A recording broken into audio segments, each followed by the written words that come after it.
Shri advocate Harish Vasudevan, ആ നിലയ്ക്ക്, അതായത് പാർട്ടിയുടെ ഉത്തരവാദിത്തപ്പെട്ട സ്ഥാനങ്ങളിൽ ഇരുന്ന ആളുകൾ എന്ന നിലയ്ക്ക് മാത്രമേ ഈ കേസിന്റെ ഭാഗമാകുമ്പോൾ വ്യക്തിപരമായി ഇപ്പോൾ ഇഡിയുടെ കണ്ടെത്തൽ ഈ വ്യാജ ലോണുകളുടെ പിന്നിൽ AC മൊയ്തീനാണ് പ്രവർത്തിച്ചത് എന്നുള്ളതായിരുന്നു. പക്ഷെ അതിനനുസരിച്ചുള്ള നിയമപരമായ നടപടികൾ ഈ ഇഡി കോടതിയിൽ കൈക്കൊള്ളുന്നില്ലേ? ഇപ്പോഴത്തെ ഈ കേസിന്റെ ഫ്രെയിമിംഗ് എന്ന് പറയുന്നത് വളരെ ദുർബലമാണോ? മാധു, ആദ്യം തന്നെ ഈ സഹ പാനലിസ്റ്റുകളോട് ഞാൻ ക്ഷമ ചോദിക്കുന്നത്, ഞാൻ ഇതിന് രണ്ടാമത് ED സമർപ്പിച്ച റിപ്പോർട്ട് ഞാൻ കണ്ടിട്ടില്ല. അപ്പോൾ അതുകൊണ്ട് തന്നെ അതിൻ്റെ വസ്തുതകൾ എന്താണെന്നുള്ളത് നിങ്ങളുടെ റിപ്പോർട്ടിൽ വന്നിട്ടുള്ള കാര്യങ്ങൾ മാത്രമേ ഞാൻ കണ്ടിട്ടുള്ളൂ. ഈ കേൾക്കുന്ന വാർത്തകൾ ശരിയാണെങ്കിൽ രണ്ടാമത്തെ റിപ്പോർട്ടിനകത്ത് അവർ ഇൻക്രിമിനേറ്റ് ചെയ്യുന്നത് ഇതിനകത്ത് പാർട്ടിയുടെ റോളിനെ സംബന്ധിച്ചാണ്.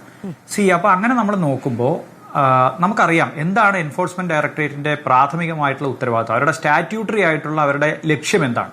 അത് മറ്റേതെങ്കിലും ഒഫൻസിനകത്ത് പണം, അത് ഒരു നിയമം വയലേറ്റ് ചെയ്ത് ഒരു ഒഫൻസ് ഉണ്ടാക്കുകയും ആ ഒഫൻസിൽ കിട്ടിയ പണം അവർ മറ്റാവശ്യങ്ങൾക്ക് വിനിയോഗിക്കുകയും ചെയ്യുമ്പോൾ അത് തടയാൻ ഇന്ത്യയിൽ ഒരു നിയമം വേണം എന്നതിനെ തുടർന്നാണ് PMLA ആക്ട് വന്നത്.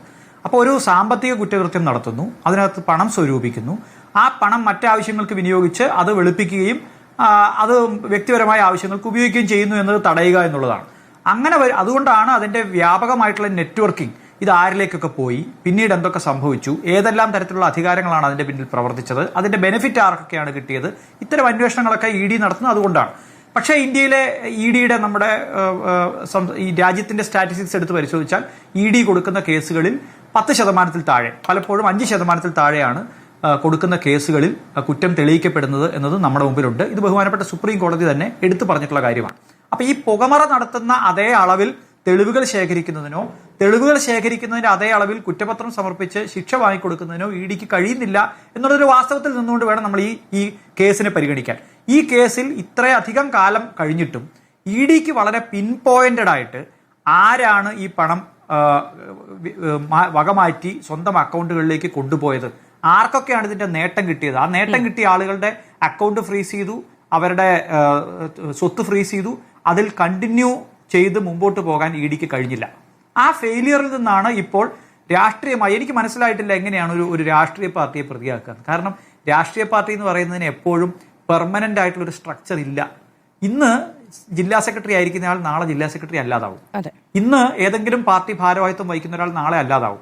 അപ്പൊ എങ്ങനെയാണ് ഒരു പാർട്ടിയെ പ്രതിയേർക്കുന്നത്? അപ്പൊ എനിക്ക് തോന്നുന്നത്, ഒരു പാർട്ടി പ്രതിസ്ഥാനത്ത് വരുമ്പോൾ അല്ലെങ്കിൽ പാർട്ടിയുടെ പ്രധാനപ്പെട്ട ഓഫീസ് ബെയറേഴ്സ് വരുമ്പോൾ പാർട്ടിക്ക് ഒരു അക്കൗണ്ട് ഉണ്ട്. മറ്റ് പാർട്ടികൾ പോലെയല്ല, CPMന്റെ സെൻട്രലൈസ്ഡ് ആയിട്ടുള്ള ഒരു ഫോമാണ്. അവർക്ക് സ്വന്തമായിട്ടുള്ള ബാങ്ക് അക്കൗണ്ടുകളുണ്ട്, അവർക്ക് പാർട്ടിയുടെ ദൈനംദിന ആക്ടിവിറ്റീസ് നടത്താനും അടുത്ത വേണമെങ്കിൽ ഒരു 4-5 വർഷം പ്രവർത്തനങ്ങൾ നടത്തുന്നതിന് ആവശ്യമായിട്ടുള്ള പണം അതിനകത്തുണ്ട്. ഇത്തരം അക്കൗണ്ടുകൾ ഫ്രീസ് ചെയ്യുക വഴി രാഷ്ട്രീയ പാർട്ടികളുടെ മറ്റ് പ്രവർത്തനങ്ങളെ സ്വാധീനിക്കാം എന്ന ഒരു ഗുണം ED കൊടുക്കുന്ന സംഗതിക്കകത്തുണ്ട്. അതൊരു ലീഗലായ സംഗതിയായിട്ട് എനിക്ക് തോന്നുന്നില്ല. കാരണം അത് കുറച്ചുകൂടെ പൊളിറ്റിക്കലി മോട്ടിവേറ്റഡ് ആണ് എന്ന് നാളെ ഒരു കോടതിയിൽ പറഞ്ഞാൽ അതിന് ഒരുപക്ഷെ അത് കേൾക്കുന്ന ആളുകൾക്ക് അതിന് സാധുത കൂടുതലാണ്. പ്രത്യേകിച്ചും ഈ കേസിന്റെ വസ്തുതകൾ പരിശോധിച്ചാൽ. കാരണം പാർട്ടി നേരിട്ട് എന്തെങ്കിലും ഒരു ഓപ്പറേഷൻ നടത്തി ഈ പണം ഉണ്ടാക്കി എന്ന് തെളിയിക്കുക ഏതാണ്ട് ദുഷ്കരമാണ്, അങ്ങേയറ്റം അസാധ്യമായിട്ടുള്ള കാര്യമാണ്. വ്യക്തികളാണ് പാർട്ടികൾക്ക് അകത്ത് നിൽക്കുമ്പോഴും തെറ്റുകൾ ചെയ്യുന്നത്. ആ വ്യക്തികളെ നിയമത്തിന്റെ പരിധിയിൽ കൊണ്ടുവരിക എന്നുള്ളതാണ്. അപ്പൊ വ്യക്തികളുടെ അക്കൗണ്ടിലേക്കാണ് ഫോക്കസ് എങ്കിൽ തീർച്ചയായിട്ടും ഇതിനകത്ത്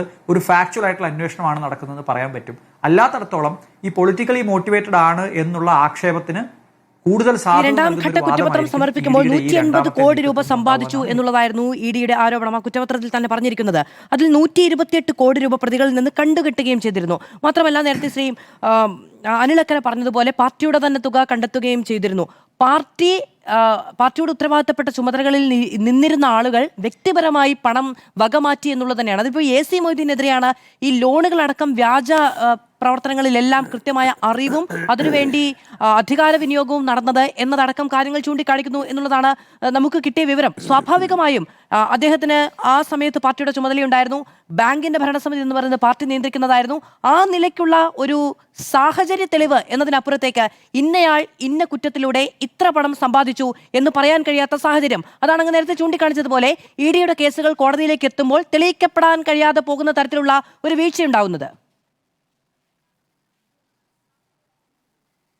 ഈ സത്യത്തിൽ EDയുടെ അധികാരവും അവർ കൊടുക്കുന്ന കുറ്റപത്രങ്ങളും നമ്മൾ നോക്കിയാൽ ഒട്ടും മാച്ച് ആവുന്നില്ല. കാരണം പ്രാഥമികമായിട്ട് ഒരാൾക്കെതിരെ തെളിവുണ്ടാകുമ്പോൾ തന്നെ അവിടെ സീസ് ചെയ്യാനുള്ള അധികാരം ഇ ഡിക്കുണ്ട്, അവരെ പരിശോധിക്കാനുള്ള, അവരുടെ എല്ലാ വസ്തുവകകളും പരിശോധിക്കാനുള്ള അധികാരമുണ്ട്, അത് പ്രാഥമികമായി ഫ്രീസ് ചെയ്യാനുള്ള അധികാരമുണ്ട്, എല്ലാ രേഖകളും എല്ലാ അതോറിറ്റികളിൽ നിന്നും ശേഖരിക്കാനുള്ള അധികാരമുണ്ട്.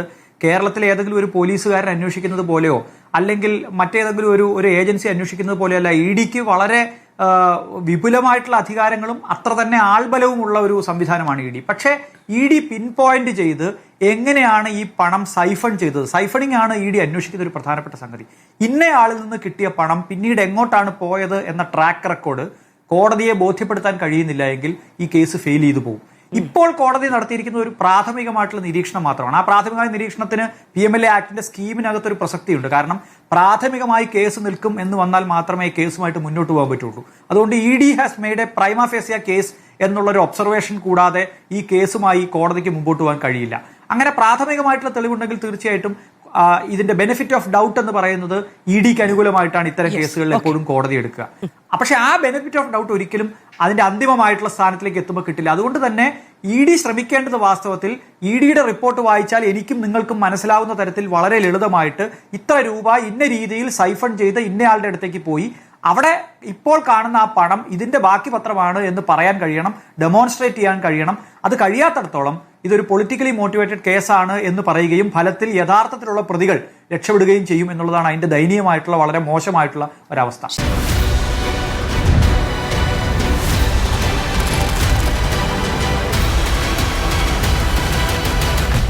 Debate with Madhu Saji.